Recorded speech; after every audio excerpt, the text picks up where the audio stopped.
একে একে বানিয়ে তুলব সব, তুমি দেখে নিও। বাড়ি ঘর, ক্ষেত খামার, উঠোনে লাউয়ের মাচা, জানালার পাশে লতানে জুঁইয়ের ঝাড়, একে একে সমস্ত বানাবো, তুমি দেখে নিও। দক্ষিণে পুকুর থাকলে ভালো হয়, তুমি বলেছিলে, অবশ্য থাকবে। পুকুরে হাঁসের স্নান দেখতে চাও, সে আর এমন কি বেশি কথা, সাদা ও বাদামি হাঁস ছেড়ে দেব।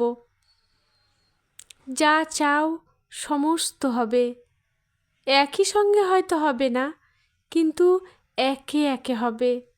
ভালোবাসা থাকলে সব হয়, দেখো সব হবে। যা কিছু বানানো যায় আমি সব দুই হাতে দিনে দিনে বানিয়ে তুলব, তুমি দেখে নিও।